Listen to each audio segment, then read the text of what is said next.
All right, good afternoon, everyone. I think we're going to get started here today. So please take your seats. And my name is Iman Lau, and I'm a research analyst with Doublethink Lab, and I'll be the moderator today. So before we get started, just a couple housekeeping things.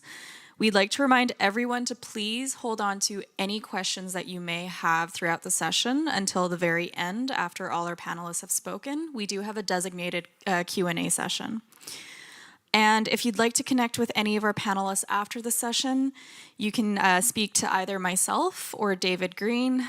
I don't see David at the moment, but we also have emails on the press kit that is provided, and you can reach us there at any time. So with that, I'd like to officially welcome everyone to the launch of the China Index 2022, and our website for the China Index is officially live.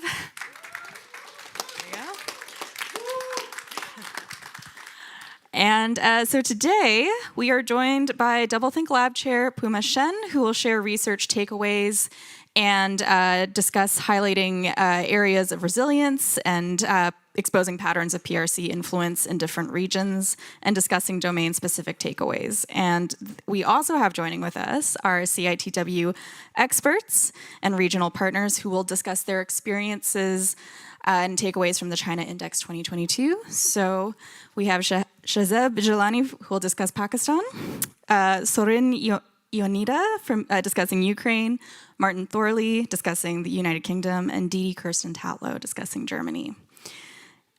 So first, please welcome Puma Shen up to the stage.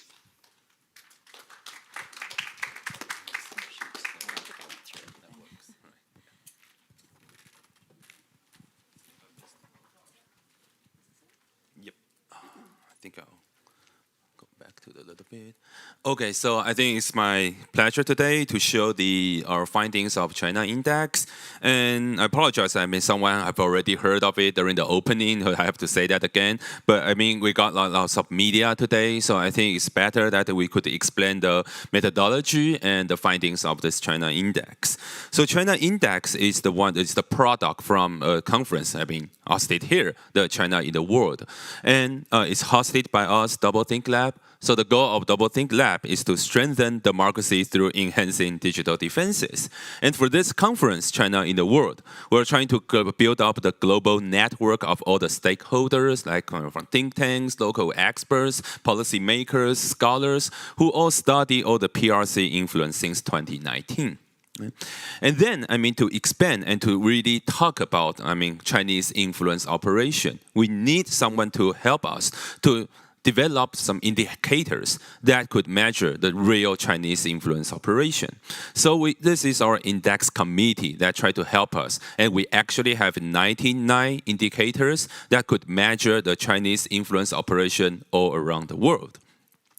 But with all these, I mean, questionnaires and surveys that has been developed by our index committee, we still need to do lots of data collection. And it takes like a year long to collect all this data all around the world. So thanks to all the regional partners here, because without their help, it's impossible for us to complete this project. So we got regional partners from North America, South America, Southeast Asia, Africa, Europe, in each region, and they help us to find the local experts. And actually, there are more than 100 local experts participate in this network and help us collect the data, analyze the data, and see what we got, and to look into what's the reality of Chinese influence operation. Okay. And for this project, this China Index 2022, right now we're covering 82 countries. I mean, at the very beginning, we only have 36, and right now we have 82. And we're going to have 20 more this year, which means that we'll have more than 100 countries measured next year. And we're going to update this China Index annually.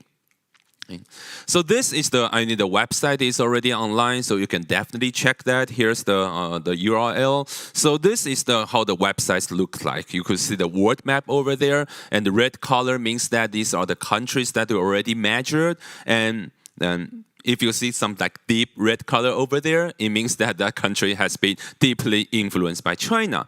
And you could see there's an overall ranking on the right, and you can click all these countries to see how's the influence, Chinese influence operation looks like in that country. So let's zoom in a little bit to look at Taiwan. Right? Since I'm from Taiwan, I mean, it's better to use Taiwan as an example. So I talk about that because we got like 99 indicators that help us to measure this Chinese influence operation. And the way we did that is that we try to list all kinds of literature regarding Chinese influence operation and try to categorize them into 9 different domains. And it's around the circle, which are media, academia, economy, society, military, law enforcement, technology, domestic politics, and foreign policy. And we have 11 indicators respectively for each, which means that we got 99 indicators. And with this graph, you could observe that within Taiwan, our influence, the Chinese influence operation has been really serious in the domain of media, society, and law enforcement, but not so much in the military and technology. So that's why even we have some overall ranking, sometimes the overall ranking could only tell us partial story. But still, with all these 99 indicators combined, we can have the overall ranking like this. So the first, number 1 right now is Pakistan, and then Cambodia, number 3, Singapore. And then you could see like in which domain this country has been influenced the most by China. But I recommend, if you really want to look into all this ranking, it's better to look at each domain respectively. So let's break that down. We got academia, domestic politics, economy, etc. And for each domain, we have respectively all the different ranking for each country. And let's take US as an example. So if you look into the domain of academia, US has been deeply influenced by China. But if you look, like military or like technology, it's not so much the case. So that's why we think that if you really want to look into all this Chinese influence operation, it's better to look into each domain instead of just using the overall ranking to talk about Chinese influence operation. However, to look into all these 9 domains could be, frustrated, right? There's like so many of them. So there's another way to look into it. So sometimes China loves to build up the ideology in a targeted country. So for example, they might use Chinese diaspora as a leverage and maybe try to infiltrate the media or invest in the media companies. Or also they're using some sort of students to really have a say in academia. So if you really want to look into how China build up like a very soft approach to build up ideology in particular country, you might want to combine academia, media, and society together to see what's the ranking for that. And the top 1 country that has been influenced the most, in the field of ideology cluster is actually Taiwan. It's not surprising, right? But sometimes there's language barrier, and it could be a little difficult for China to insert certain ideology to a particular country. So the other approach that China loves to deploy is that to build up dependence. So for example, to build up economic relationships with you and use it as a leverage to urge you to do something else, or maybe reach out to the politician, bribe them, contract them, and see what they can do in the future, or even sell all this surveillance technology product to your country, or even provide this technology for free in order to have more leverage in that country. So in that instance, we have a dependence cluster combined with technology, domestic politics, and economy. And the top 1 country that has been influenced the most in this dependence cluster is actually Pakistan. And the last one, I think, the end game for Chinese influence operation is to build up the Chinese rule all over the world, the Chinese paradigm, to build up, we call it Team China. So in that case, sometimes they want you to do the military drilling with them. Or for your foreign policy like officers, you have to make a same statement as the Chinese propaganda. or even allow the law enforcement into certain countries. So in that scenario, the rulemaking cluster might be very serious and is the most serious approach that China might deploy to against each targeted country. And in this cluster, the rulemaking cluster, the top one country that has been influenced the most is Cambodia. And right now, because we're in Germany, right? So let's talk about Germany. So if we're using these clusters to look into the Germany cases, Germany actually ranked number 6 in the ideology cluster. Means that they're trying to insert certain kinds of like ideology through media, through academia in this country. And then it ranked number 17 in the dependence cluster, which means that there are still lots of economic or technology dependence between China and Germany. But Germany only ranked number 63 in the domain of the rulemaking cluster. And because we're measuring Germany in the year from 2020 to 2021, it means that Germany might be a little bit resistant to certain kinds of rulemaking stuff. Okay? So that's pretty much the case. So we've talked about all this difference from countries to countries, and let's zoom out a little bit to see whether there's any regional difference among all these countries. And on our left, we could see that this is Southeast Asia, Central Asia, Oceania, and we got Europe on the far right. And if you look at Southeast Asia as a region, generally, all the countries here in Southeast Asia got pretty high score over year, things that have been deeply influenced by China. But in Europe, it's generally lower. But Germany and UK serve as an outlier there in the Europe region. And if you look at South America, it's quite scattered, right? Peru got like very top one in South America, but like Colombia is not so affected by China. So either to use region, as a divider to talk about Chinese influence operation might be a little debatable. But still, people love geopolitics, right? So we're still using the region to see whether China deploys different kinds of strategy in different regions. So let's talk about Europe because we're here in Europe. So Europe generally get like pretty low score. Lower than the world average, but the most influenced domains here in Europe is actually academia and technology, which means that they are going to deploy this kind of strategy to certain countries. And then you already know that the UK and Germany, they are the kind of the target here. So sometimes Germany may work as a hub for China to extend its influence operation to other, European countries. Right? And if you look at Central Asia, it's quite different.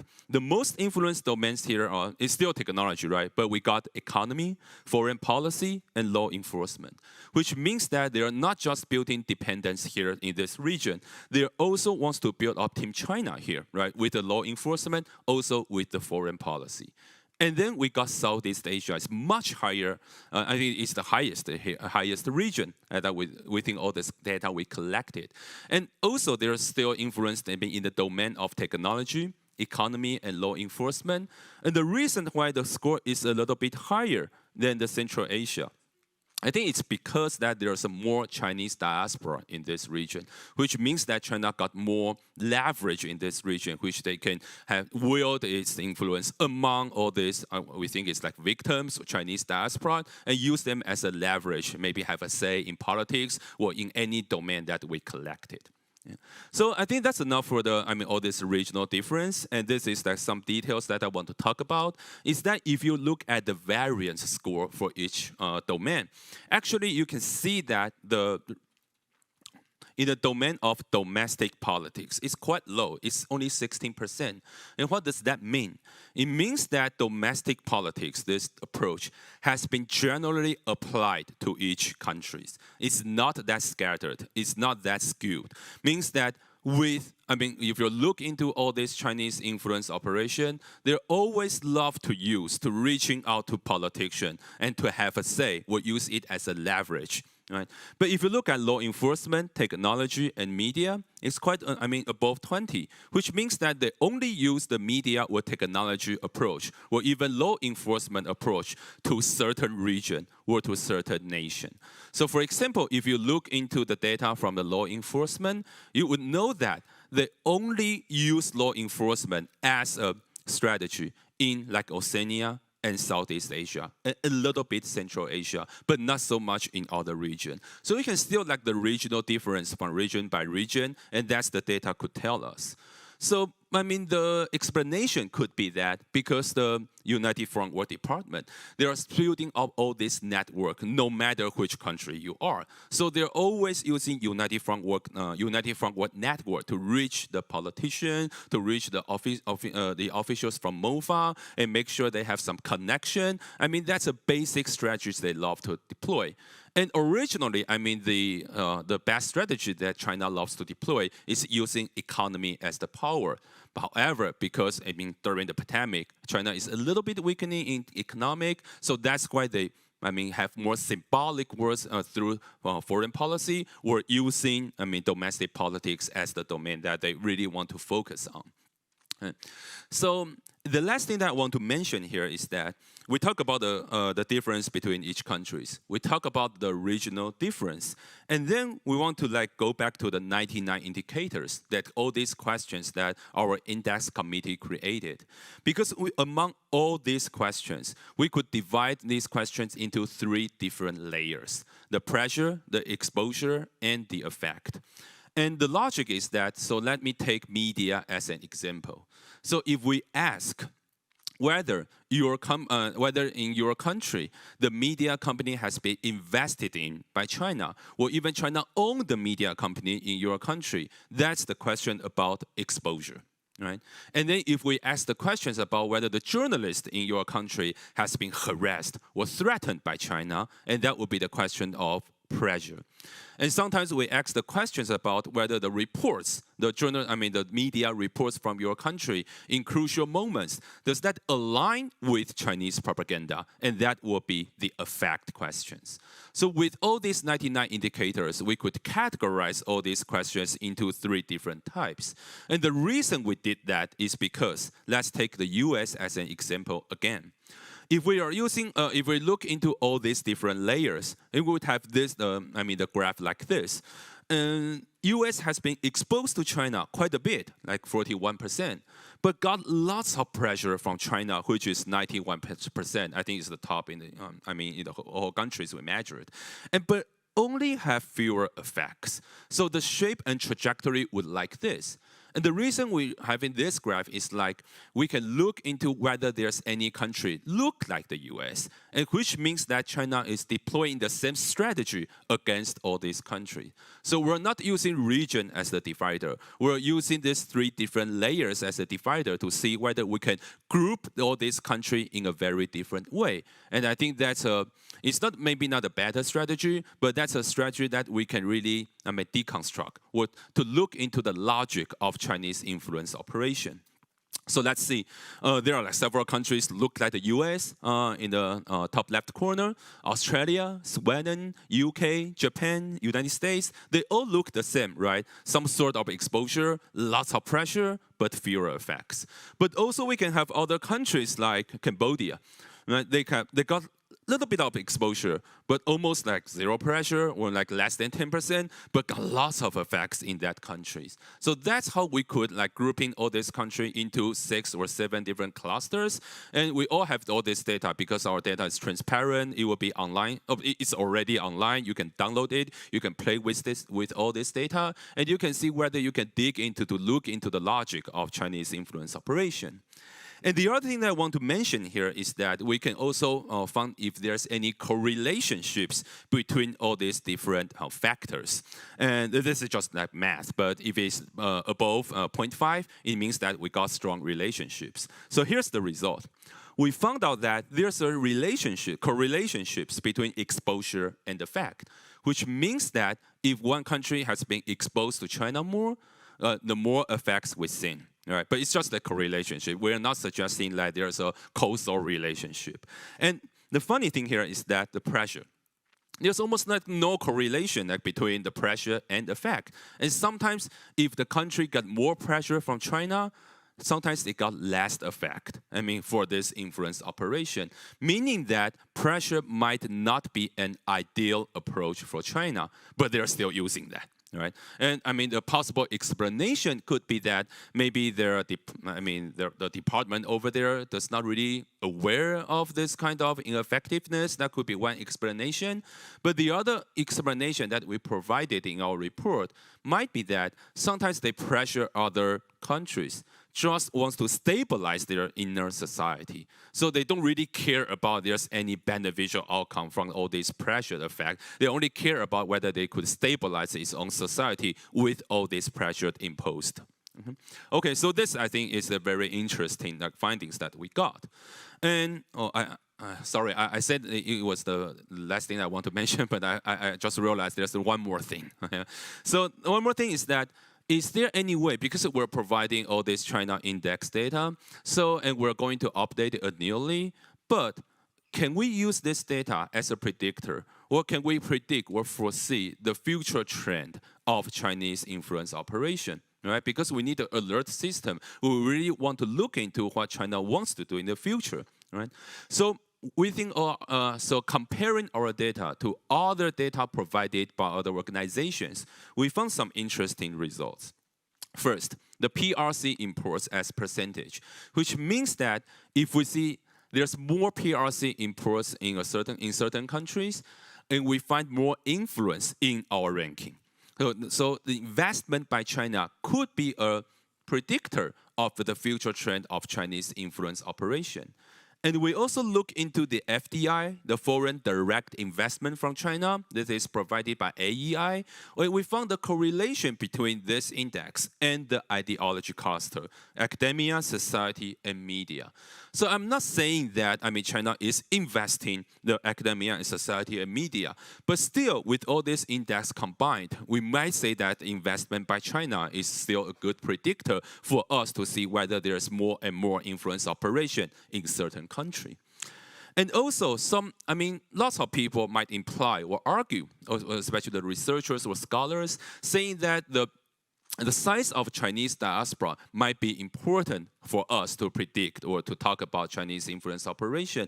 And it's only partially true when we look into the domain of society, but not so much in other domains. So we really need to know why. We know that they might use Chinese diaspora as a leverage, but why does not that reflect on our data? And that's something needs to be, to be discussed.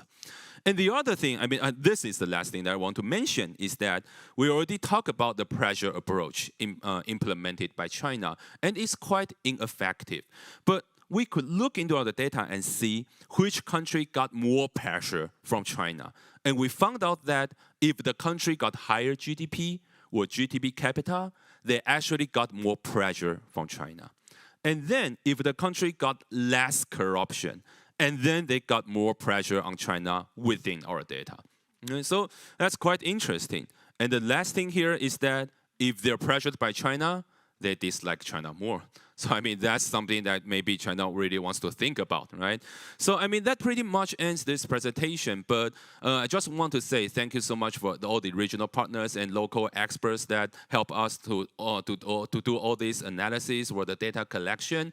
But because I think 82 countries is like a lot, but still there are like more countries here in the world that have not been measured. So all the conclusions that we made are still tentative. We still need more data to prove whether A causes B, whether there's any correlation between B and C. And with more data and with more experts joining this project, I think that would be the best way for us to talk about Chinese influence operation.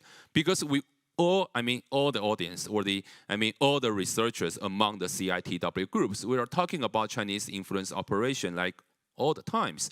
But we need some objective standard, right? We cannot just say, hey, we're so influenced by China, but how serious is that? We need to measure that in an objective way. And we can start from that. So for example, if Taiwan is so influenced in the domain of media, we should look into other countries that are not influenced in the domain of media and got some experience from that country. And that's we could collaborate. And that's, I think, democracy could succeed. And so I think that ends my presentation. Thank you so much for listening.